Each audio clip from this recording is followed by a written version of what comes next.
I want to welcome you to our Greek reading group. I'm Fred Long, and we are picking up with verse 5 of chapter 7. So last time we ended with verse 4, which is indeed like a summary condensation of what he's been talking about. And I covered that pretty thoroughly last week. And so now we're going to pick up in verse 5, and we're going to move a little bit fast because I want us to get to a stopping point. I was actually just showing a listing of my videos, and I keep track and record of them. And this video from about is probably from like 3 or 4 years ago. I think 721. So today I'm hoping to cover, we'll see.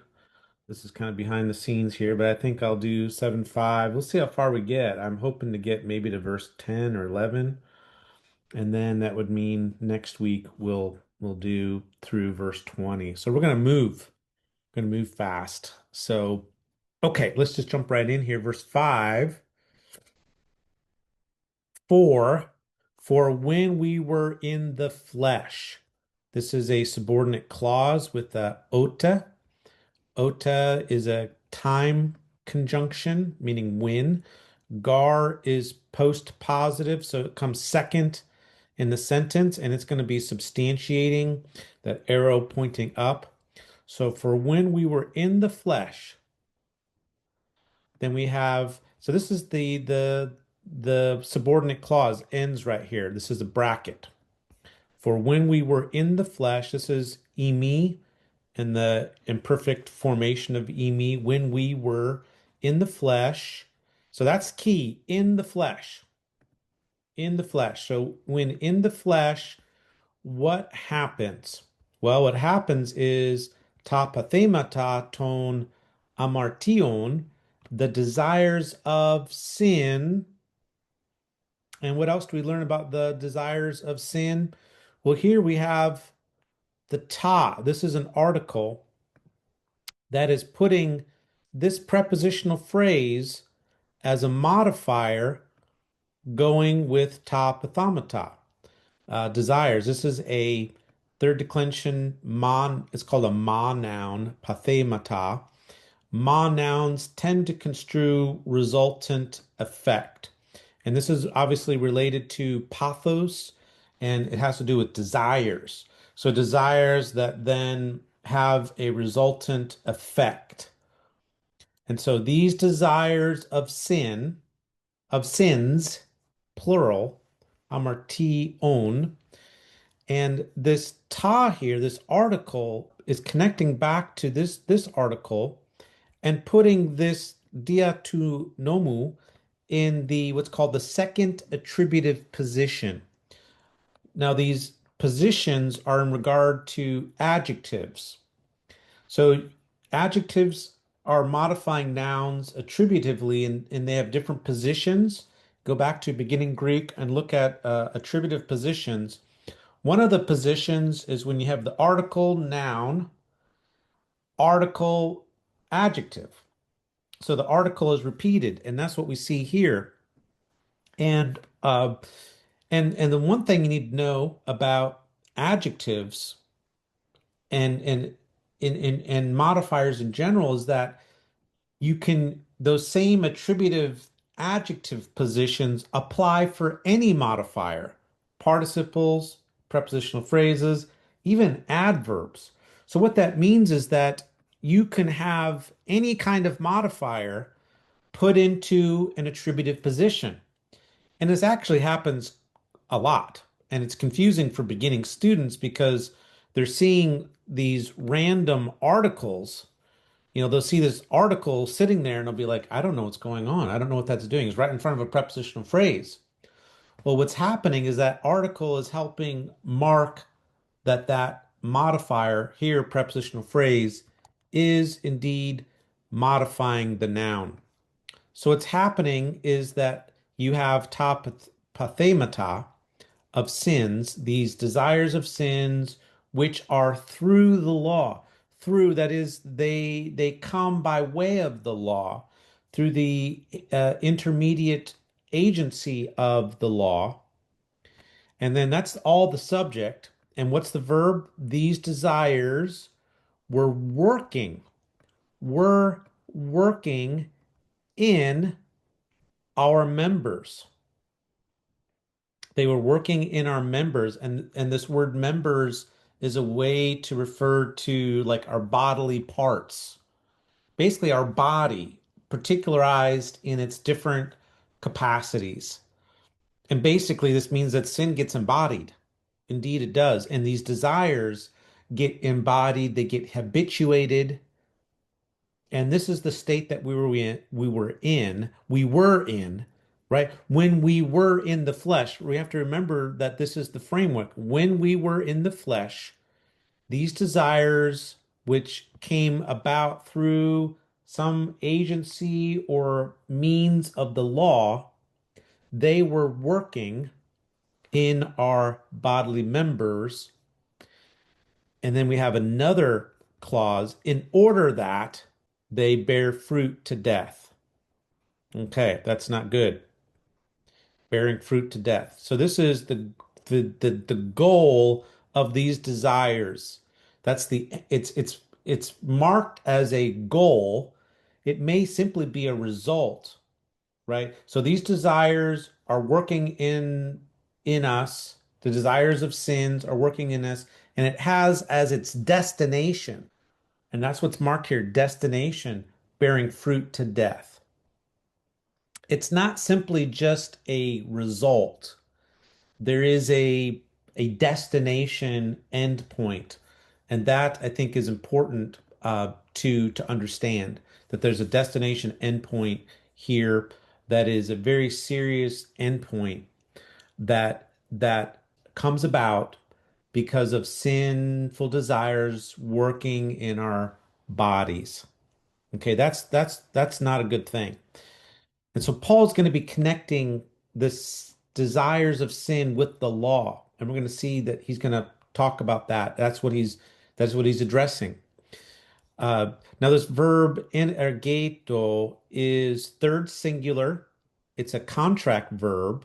So it is third singular. It's working with a plural subject, ta pathemata. This is a rule in beginning Greek that third plural neuter subjects, or neuter subjects, I should just say, can work with third singular verbs. It's just an idiom. It's just something that we observe. Now, this is imperfect tense. So it's from the verb energeo. Energeo. I don't know if it's energeome. I don't know if it's energeome. Let me look at that. Energeo. It might be middle formed. No, no, it's not. That's interesting. Yeah, so this is indeed a true, probably a true middle. These desires are working in our, there's the right program. They're working in our members. Yeah, so this is a middle. That's kind of interesting. I don't think it's passive, so the form could be middle or passive. So the middle would construe that there's an affectedness of these desires as they're working themselves out and as they're affecting our members. Wow, I think I could try to explain what that is. I think what that means is that these presenting desires are really trying to find some satisfaction. They're really trying to find they could be coping kinds of things, but this embodied habituated sin, really my understanding of it is they're misdirected desires. They're often desires that are in the right context can be fine, but in the wrong context, outside of the bounds of what it should be, they become self-serving and are working out things for their own benefit in our bodily members. Wow. I think that's really profound to think about, actually, is that our bodies then become tooled by sin and these desires to be used in ways that they were not intended. Yeah, tooled.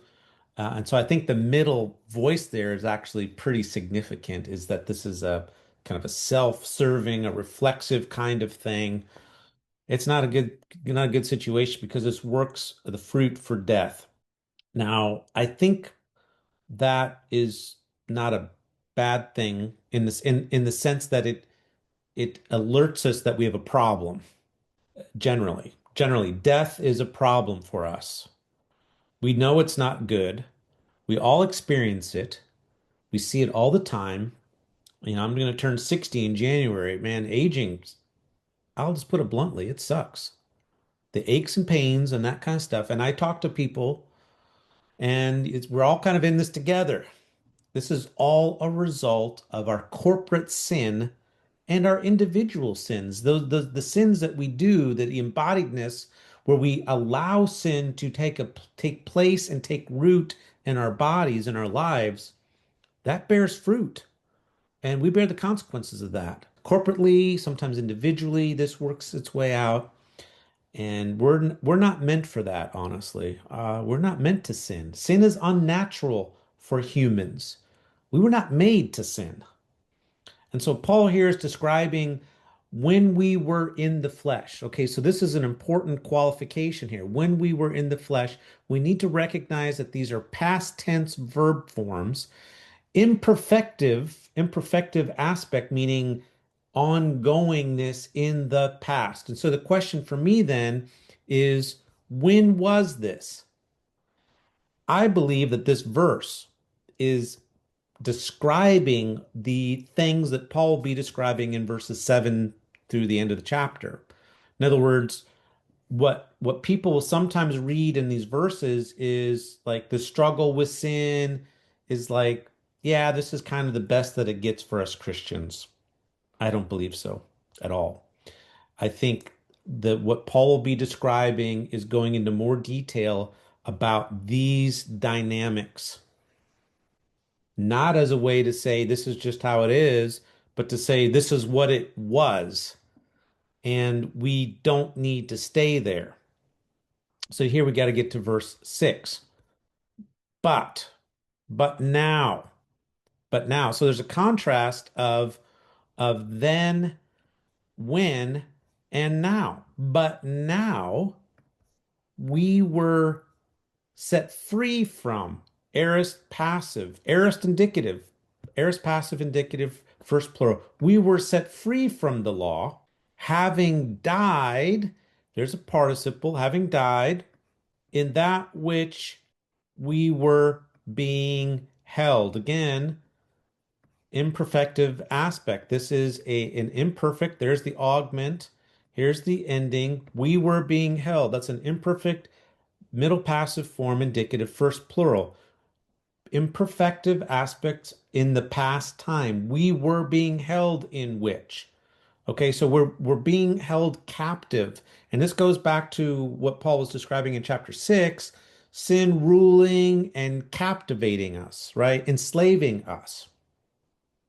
But now, verse 6, he says, we were set free from the law, having died to that which was holding us, with the result that, here we have an osta with the infinitive clause. Osta can be used independently. We saw that in verse 4. This is an independent use of osta. Here, osta is being used as a dependent clause marker. It will take often the infinitive and then the accusative case subject, we, emas, and then this is imperfective aspect, present active infinitive, so that with the result that we would be serving in the newness that is produced by the Spirit, or the newness which is the Spirit. There's a genitive there, the newness of the Spirit, and not the oldness of the written letter, which is a way of referring to the law. This is a reference to the law by one of its smallest parts of the law, the letter. When you have one part that can refer to the whole, That's a figure of speech called metonymy. It's like the members refers to the whole body. That's a metonymy as well. And when you have metonymy, one part that is referring to the whole, it's often motivated by construal. Sometimes it's poetic, it's evocative, but here the letter is is probably construing, right, the smallest part of the law in its minutia, and that is intentional. Now I'm putting a closing parentheses here because this is implying the end. So in newness of spirit and not in the oldness of the writing of the letter. All right. This is chapter 8. This is chapter 8. This is what we now live in because we've been set free from the law. We've been annulled and set free from this verb is a legal term, katergeo. It's a legal term. So it can mean annul, but also in the sense of being set free from, depending on the context. And the apo helps to construe that fromness. All right. So these two verses, 5 and 6, lay out the next two movements of Romans and provide the framework, actually. What we once were in the flesh in our struggle with sins through the law, leading to death. That's what he's going to turn to in verse 7. Versus now being set free from the law and from that which was holding us, imperfect tense, so that we can now serve in newness of the Spirit. That's the reality of the believer, is the possibility of serving in the newness of the Spirit. Notice that dulevin is present tense. Present tense. To be serving in the newness of the Spirit. And that's the good news of the gospel, is that God not only forgives our sins, he frees us from sinning. And yes, indeed, I believe that's possible. I think it takes a long time. It's a lot of work. I think this call to holiness is real. Holiness leads to love. Love is the end game, but you need holiness to get to love. Because if you're not sanctified and purified in your affections, in your bodily appetites, in the way that you view people, if you're not sanctified in that regard, you're going to keep seeing people and living life selfishly. You're going to be seeing people as means to your ends. And love is a valuing of the other people and wanting the best for them. And so love has as its prerequisite holiness. And so you need both. And I could take you to scriptures that show that.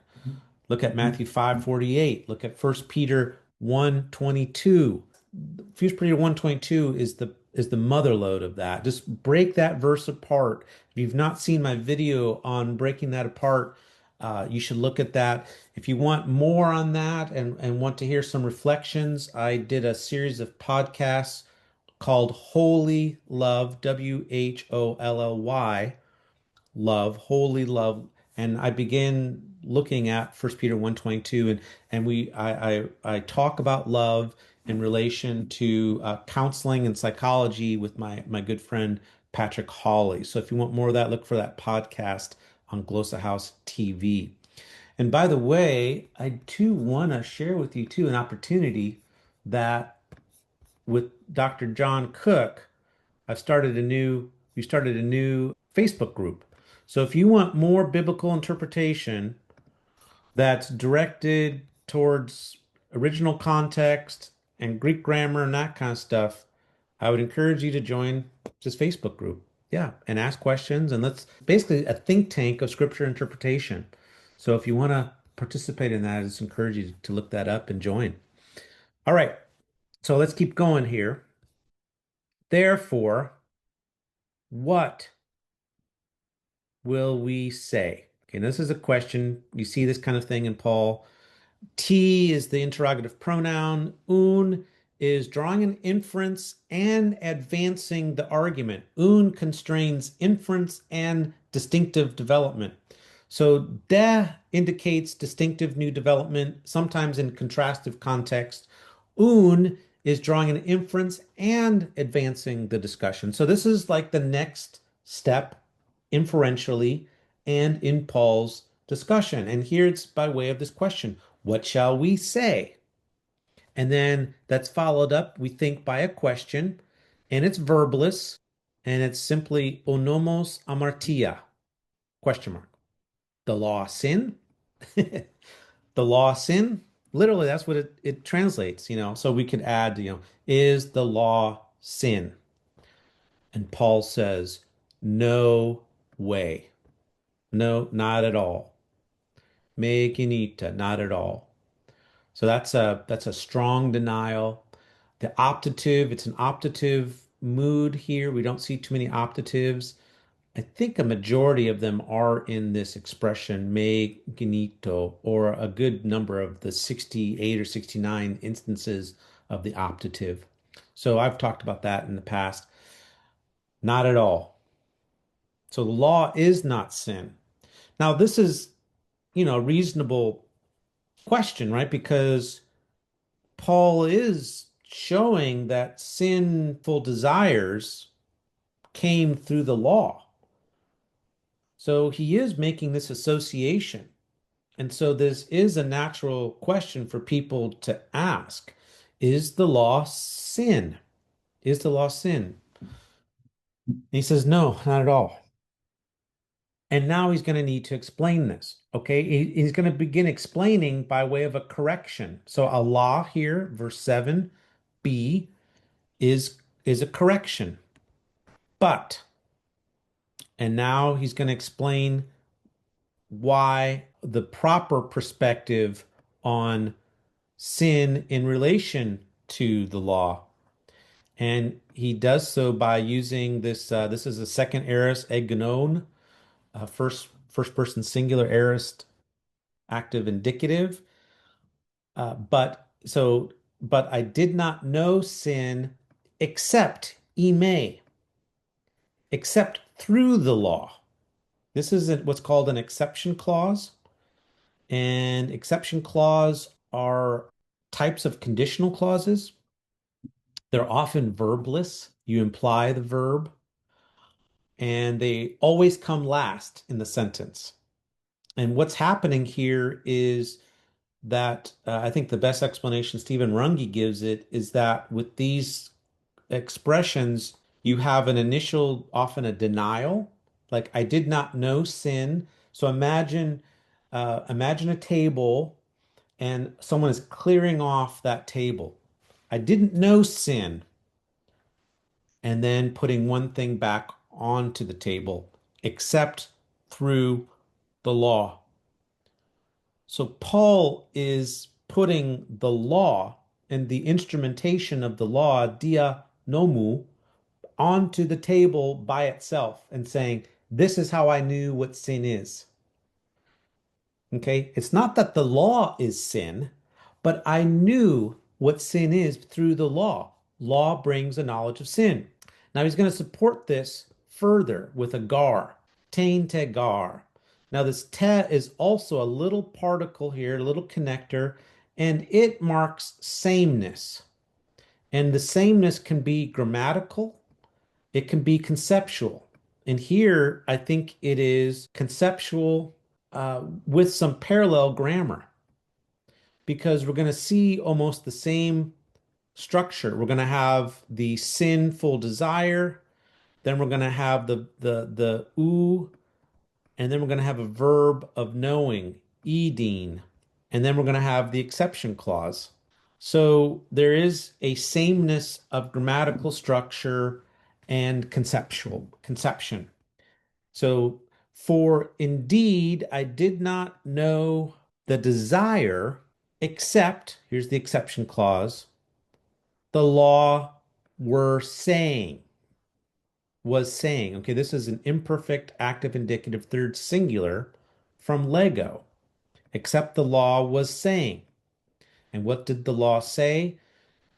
uk epithumesis. You shall not desire. Okay, so the word for desire is epithumia. It's obviously related to epithumis, epithumesis. This is a contract verb.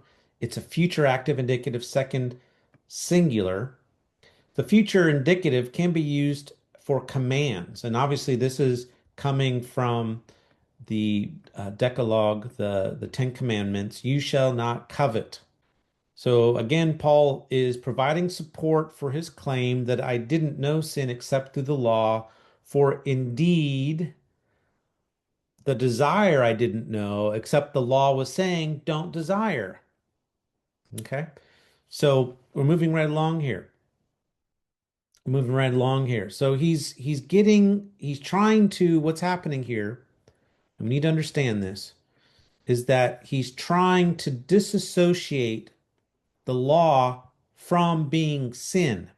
But he's been associating the law with the increase in sin, but he's arguing that the law is not sin. And now he's explaining the inner mechanisms of how the law results in sin, how it produces that effect. And it produces the effect through introducing something as what we're not supposed to do, and then all of a sudden we want to do it. And we all, we've seen little children. We know that this is indeed the case. We tend to break those boundaries. Once those boundaries are established, we want to break them. Okay, so this is insightful to human nature. This is born out of I think Paul's own experience and his experience working with people. So he's explaining this to the Romans. Okay, so he's going to go on and say, moreover, this debt marks a new development, sin taking the opportunity. Now, this is a circumstantial participle from lamvano. It's a second aorist active participle, feminine singular nominative. It's setting up a framework. It's called a circumstantial participle. Traditionally, people have called them adverbial. It's rather setting up a framework. Sin taking the opportunity. So sin, comma, taking the opportunity through the commandment worked out. And this is a aorist, middle indicative, third singular. Worked out in me, me, all desire. And all is the key word there. All desire, every desire. The Passan is grade because it specifies a quantity value, and often specification or identification of quality values are significant exegetically. So in my method of marking the text, I have quantities specified by gray. It's worth thinking about, why is this number specified? Why is this quantity drawn attention to? And here it's pretty clear that it's saying inclusive scope, every desire. Okay, so sin taking the opportunity through the commandment worked out in me, kat ergadzo me, worked out. So it's kata is to work down or work out, and then ergadzo has to do with working, worked out in me every desire. Okay, so this is how bad sin is. Sin infects, sin permeates, sin takes over. Sin promises more than it delivers. Sin always underdelivers. Sin always wants to enslave. It's a dominating force. And really, I'm just reminded, if you haven't read the Cain and Abel story, sin is personified when God tries to dissuade Cain from letting it uh, devour him. Sin is like it's crouching and it wants to take over Cain. And the Lord says, don't let it happen. There's a mercy there that the Lord came to him and tried to dissuade him from that. So sin is being personified as a force, as a real force. And Paul says, through the law, here's the dia again, through the commandment. This is a type of metonymy once again. It's a particularization of one aspect of the Mosaic covenantal law. Now we're talking about an individual commandment. It produced in me all desire, every desire. And I was going to support that with the Gar statement. For without the law, sin was dead. This is a null copula construction, meaning there's an implied verb, and I'm going to use past tense was here because that's the tense of the surrounding sentences. For without the law, sin was dead. Now, earlier in chapter 5, Paul talked about sin being in the world, and we know that it was in the world before the law came because everyone died. So death is indeed a sign that there's a problem. Pain is a sign that something is not right. These are things in the natural world and the world that God has created as signposts for us, as things that we can learn from. And death is one of those things for sure. And so sin was dead without the law. That is, sin is dead in the sense that it wasn't seen as what it is. It's dead to us in the sense that we're not even aware of it. It didn't seem to have an existence. Then Paul begins to explain here. Moreover, so the dad member indicates a distinctive development, but I myself was living. This is from, so we're in verse 9 here. Ego de edzon chores nomu pote. This is from zao et zoon, first person singular, imperfect active indicative, zao. For I myself was living once without the law at one time. Now, this one time, this pota is a time word, and this is related to 7:5. Remember that in 7:5, Paul talks about once, ota, when, at one time. And that one time is contrasted with the now. So we have to pay attention to the time words. So in verse 7, we are in a past tense time framework that's going to move into a present tense description of the struggle. So we need to understand that Paul is going to be making this struggle with sin more graphic. Now he's not there yet, but he's going to get there. He's going to make it more graphic. But so we have to understand though that there's this past tense orientation. The reason why it's past tense is it's because it's related to this verse 5, this past tense situation when we were in the flesh, when sin was working in our bodies. But that's not the normative thing for us to be living in. So he's describing what was true in the past. Now, I think it can be true now if we keep living in the flesh, this kind of struggle is going to continue. But so let's keep working here. And one question, I guess, to answer, and it's there's no easy answer, is who is this I here? Is this a hypothetical I? Is this Paul from his own experience? Is this Adam? Is this what's called prosopopoeia? It's a figure of speech. Prosopopoeia means to give a speech in person as if you were somebody else. Different proposals have been provided, and I'm not sure I have a dog in the fight, except that to say that this is not the normal Christian life. This is someone who, through the law and commandments, is struggling with overcoming sin and can't do it. Okay. We're going to see that Paul says we've been set free from that law. And so now we're married to Christ, we're married to someone else, and we can walk in the newness of the Holy Spirit. And that's the game changer. That's chapters 8, 1 through 39. Okay, so I at one time was living without the law. is this a Gentile? Is this someone who didn't know the Jewish law? Is this a child who isn't aware of the law, but at a certain age they become aware of the law and then sin becomes alive? I don't know. I'm not sure that we need to know, but he's describing a dynamic of commandment and knowledge of that commandment, and then the arising of desire to break that commandment. I think that's all we really need to know. So that's what he says in verse 9b, Elthusas de tes entoles. Now, this is a good example of a genitive absolute. This is a participle form from erkome. There's a stem change, elf. Elf, you see this verb a lot. If you're going to learn one second aorist verb, learn erkome and then understand its stem change to elf.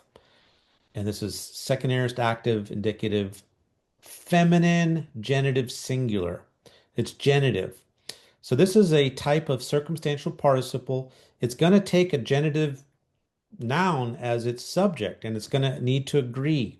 It's going to need to be feminine, genitive singular, and that's what we have there. And so it's a circumstantial aorist participle, which tends to be time prior, having come. So the commandment having come. So we put this in brackets, and it's providing a framework. The commandment having come, what happens as the main clause? Sin became alive. This is from anazao. Anazao. Ana is a preposition meaning again or up, renew or up or something like that. And then zao is the verb to live. Sin livened up. So sin was dead, meaning like ineffective, latent. And then the commandment came, and sin as a force personified in the world enlivened. Sin enlivened. Now, this whole idea, I mean, why is Paul describing sin as this personified force? Well, it's found in Scripture that way. So very early on, it's found that way. Um, I do think it's interesting to provide some distance from the sin. It might be a way for us to recognize there's something going on in my life that I don't really want. So there's some kind of acknowledgement that my self-reflective personhood, I can be aware and observe myself that I am different from these temptations and these things that come at me that I might even attribute to a certain kind of label and other it from me, because that sinning is not me, but it's somehow there's this there's this thing that comes and all of a sudden I'm doing which I don't want to do. So I think it may be a helpful psychological thing to do, as long as we don't excuse ourselves in the sense and never take ownership of our part in it. Being tempted is not sinning. Contemplating that, beginning to like envision, there's a point where that becomes sinful when we start to imagine and embody the temptation and act out on it. There's a point where the temptation becomes more than just temptation. But the temptation itself is not sinful. And I think this way of talking about sin as a separate entity that then is attacking and making war with us is a way for us to try to understand these dynamics that we all seem to struggle with and experience. And Paul here is talking in first person. Is that himself? Is he personifying, speaking in terms from Adam's perspective? I don't know, but it's effective because it links to us all, because it's very personal at this point. It's I died. So sin was enlivened. So when the commandment came as a framework, when that came, sin was enlivened. Moreover, next step, de, ego de, apathanon, and I died. Now, this is a second aorist verb from apothenesko, first singular. A lot of second aorist verbs here. I myself died. Now, this ego is obviously stressing the person, me as an agent, and it's going to continue. Me, me. We can just track this. This is a very personal, individual struggle, and that's intentional. That's what Paul is describing. Indeed, this is very individual. This comes to each one of us. I can't be blaming others. Okay, so I died, I myself died, ke, and thematic addition, something's being added to the scene. The commandment, this commandment which was intended for life. So here's this second attributive construction, once again, that I was describing up above here, where that article is repeated. We're seeing it again. So this is a simpler version of it that I think is easier to conceptualize. The law or the commandment, the for life, this one. So this, the avte, is a demonstrative pronoun. I know that because it has a rough breathing mark. It's a feminine nominative form. This commandment for life, is zoein, is directional. It's functioning as the modifier put into the second attributive position with that's what that article is doing. A intele, a is zoein avte. So this commandment, which was intended for life, was found in me. Aorist passive, third singular, was found in regard to me. That's some kind of dative of respect or sphere. I'm putting it in curly braces to indicate this is a special use of the dative case here. It was found in me for death, leading to death. And this is the paradox, really. It's a paradox. How can commandment lead, which was intended for one thing, lead to death, the opposite thing? And this is the human dilemma. This is our struggle, is that there's this force that seems to be outside of us that we can recognize and self-consciously reflect on, that is waging war with us when the law and awareness of right conduct, the law as like you ought to live this way or that way, and particularly commandments when they come, are the sin tempts us to resist and reject that law, and that results in death. So there's this weird oxymoronic event that takes place. This sin that is in our bodies that wages war with our members. And when that is met with law and instruction and commandments, it doesn't help. And that's the tragedy of it. Yeah. And so it instead leads to death. Now he's going to support this claim with a supporting gar statement in verse 11. Egar amartia afor main labusa diates entoles. So what I like to do is to start marking up the sentence. If you haven't learned my marking method, it's pretty easy to do so. Single underline the subjects and the verb. There's the verb down here. Double underline direct objects. And then you can put boxes around connectors, prepositional phrases, receive, parentheses. Yeah, and that's marked up. For sin, taking the opportunity, and this is a direct object of taking, I put it in brackets. This is a circumstantial participle. We saw labusa up above, I believe. Yeah, there it is. It's repeating what he said, taking the opportunity, taking the opportunity. So he's repeating himself. He's super explaining this.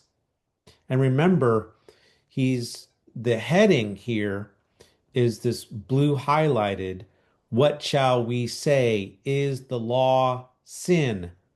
Not at all. Not at all.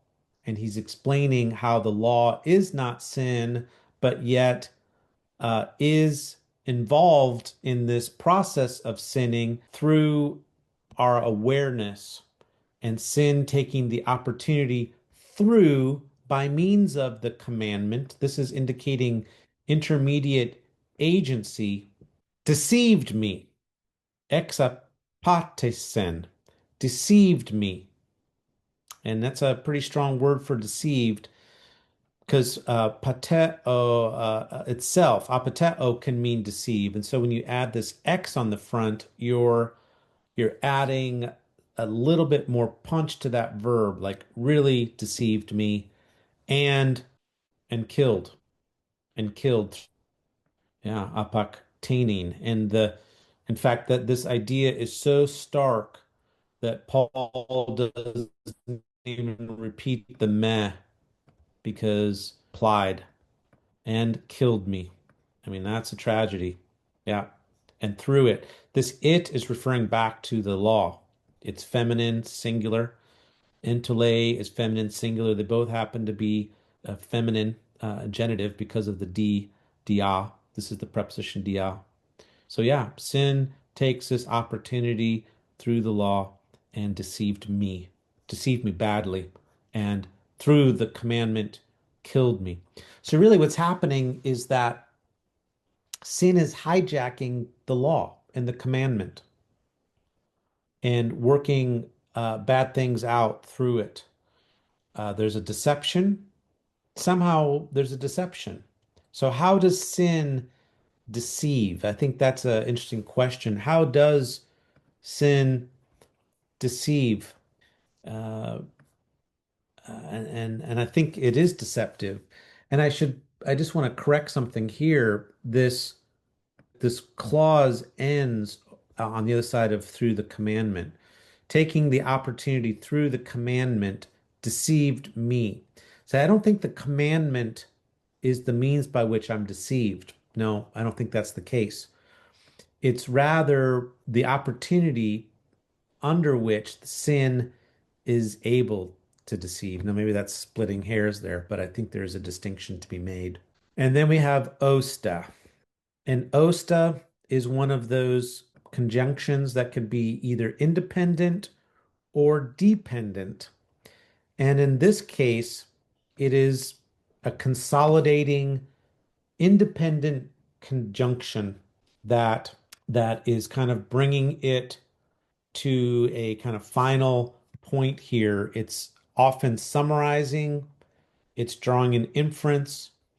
And so what's happening is there's a kind of a broader consolidation of the ideas of what Paul has been arguing. And then he's going to be saying this. So then, the law is holy, and the commandment is holy and righteous and good. Yeah, so these are adjectives. These are verbless clauses which you can easily supply an estine. And Paul is pausing here and consolidating, and he's really drawing on an understanding that the commandment was meant for life. It's holy. The commandment comes from God. It's holy, right? So the law says, he's quoting from the Decalogue here, right? The law says, you shall not covet. Okay, that's the Lord speaking through the law. That's holy. The law is holy, and the commandment is holy and righteous and good.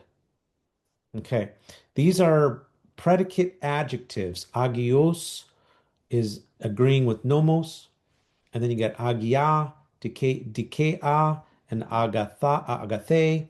These are feminine nominative singular adjectives that are modifying into lay.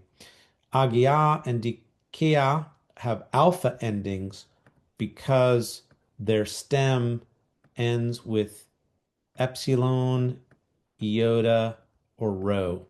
Remember that feminine nouns whose stems end in these three letters will take alpha endings. So yeah, these are all in agreement with intellay. Yeah. For indeed, so therefore, indeed, the law is holy and the commandment is holy, righteous, and good. Now, each of these attributes is given attention by by the repetition of the ke. Agia ke, dikea ke, agathe. Yeah. It's all of these things. So is the law sin? Not at all. In fact, it's holy, and the commandment is holy, righteous, and good.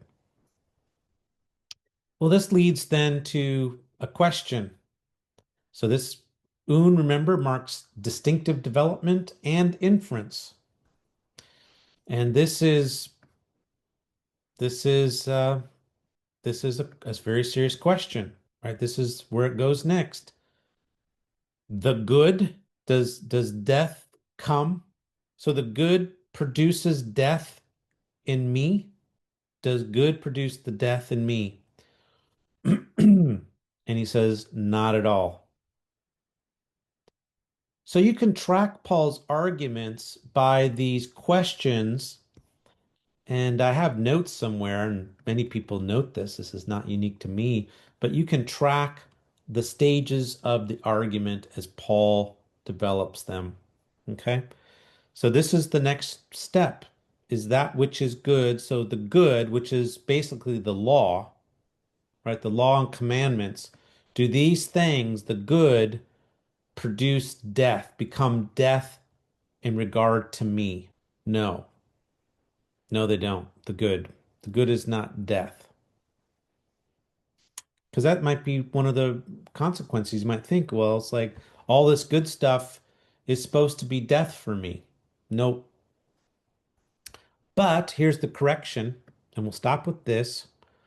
But sin, in order that sin would be manifest through the good worked out in me, working out the death. So, in order that sin would be manifest through the good, worked out the death. Okay.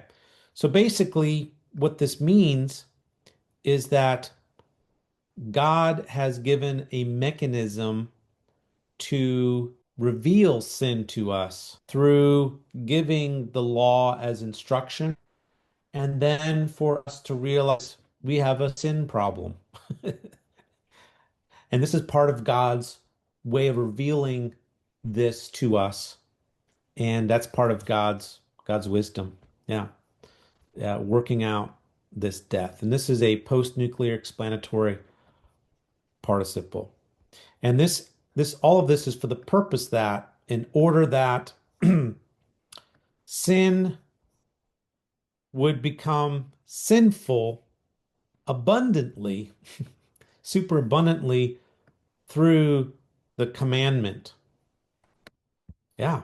So this giving of the good of the law as a good thing, that this good thing was given in order that the sin would become sinful, would be revealed as sinful through the law. Yeah. So don't blame the law. The law is God's divine mechanism to reveal how sinful sin is. Yeah, and that's kind of something quite interesting to think about. All right, well, we're going to stop there. We'll maybe recap 13 a little bit, and then we're going to keep moving next week. We're going to get to verse 20. We're going kind of fast. So, is there any burning question before we leave? Does someone need to get anything clarified? I'll try my best. No. All right. Well, consider joining the Asbury Biblical Interpretation Discussion Group. And look forward to having you join us next time. Take care, everybody. Bye.